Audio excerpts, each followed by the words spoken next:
Tedric, huge game for you tonight. 2 picks, 4 pass breakups. I mean, you've kind of been noticed as one of the key seniors this year. I mean, what's going through your head right now on such a fantastic performance in your final game at Folsom Field? Honestly, I'm not really thinking about the individual stats.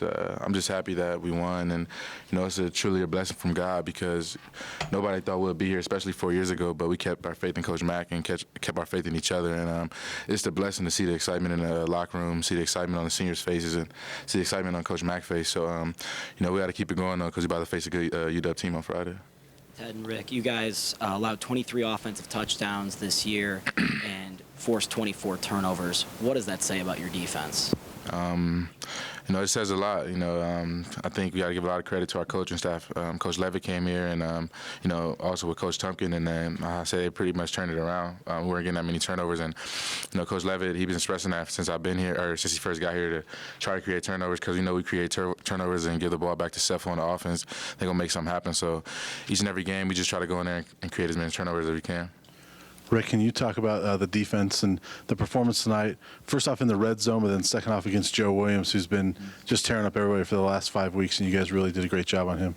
I think just as a defense, Joe Williams, he's a great running back. He's been playing real well recently, and that was a big part of our game plan going into it. Is we can't let him run wild on us, and if we were able to slow him down and stop him, we knew we would have a chance for us to get this win tonight. And in the red zone, we preach, if they're going to get to the red zone, we can't let them get in. We got to hold them to field goals, hold them to turnovers, and that's what we were able to do tonight. And especially a key turnover with the fumble Ryan Moeller caused. That was a big turnover for us at the moment in the game. Rick, can you talk about the connection that you seem to have with Kenneth Olabode for turnovers? It seems like you guys are always hanging around the ball and something good happens. We were right before that, we were both talking about that. We knew the offense was struggling a little bit, and we knew defensively we needed to make a play, either force a turnover, get the offensive ball, or just score as a defense. And I had the running back up, and I pulled the ball out, and he was in the perfect spot to pick it up and score, and that was a big play for us in the game. Tedric, your guy Cheeto ran that guy down on the kickoff return. Did you get a good look at that, and what did that play mean? Yeah, I saw him when he hit that little crease and he started running, and I was just looking down the sideline, but I saw Cheeto, so I wasn't really tripping because I knew Cheeto was gonna catch him, to be honest. So once I saw Cheeto run, I just put on my helmet and started jogging down the field, and was just worrying about we needed to hold him to 3. I knew Cheeto was gonna catch him though. Tedric, you said you kept faith in Coach Mack and in your teammates throughout the losing seasons. Why do you think you were able to do that? I think I just come from a strong background, being raised by my mom, who's sitting back there. She just taught me to never give up on anybody. So I think that's the main reason. And even when I was getting recruited, Coach Bernardi was my recruiting coach, and he told me from the jump that I wasn't gonna come here and go straight to a Rose Bowl and stuff like that. So I respected that, because during the recruiting process, a lot of coaches can come in there and lie to your face. And me being a 17-year-old, 18-year-old kid, I didn't really know who was telling the truth or not.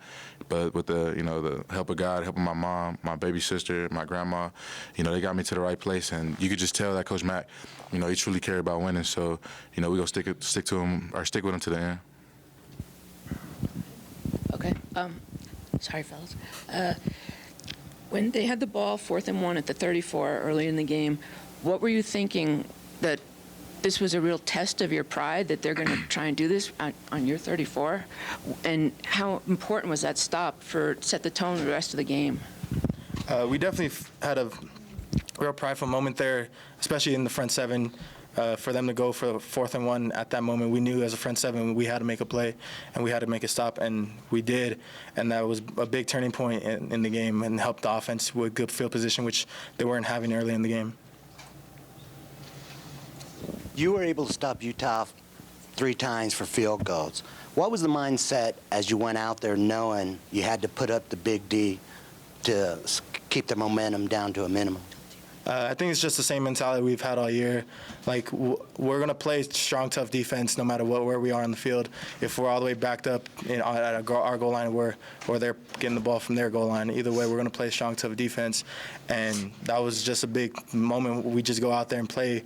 We play the football we know, especially no matter where we are, D-line, linebackers, secondary. We're just going to go out. We care for each other. We're going to play for each other, and we're not going to let each other down. Final question. Tedric, I know you're a team guy. I'm going to ask you an individual question here, though.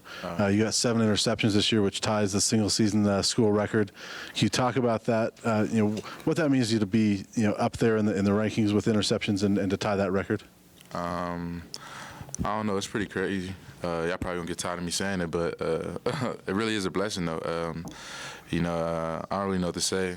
The fact that I got 7, but if you go back and look at it, majority of them is because of the team effort. The D-line getting pressure, the backers standing underneath the routes, and the quarterback just overthrowing a ball or something like that. So the interceptions I have caught, I'm pretty sure it's not one that I caught that I just made an individual play. Like, even if it looked like I'm breaking from the middle of the field, it's something the coaches told me during the week and during the process. And, I was able to do it during practice because our coaches are so great at breaking down film and stuff like that. So it probably says my name, like Tedric Thompson, 7 interceptions or whatever, but it's really a team effort. As long as we create turnovers, then I don't really care if I catch a pick or not, to be honest. Okay, thank you guys.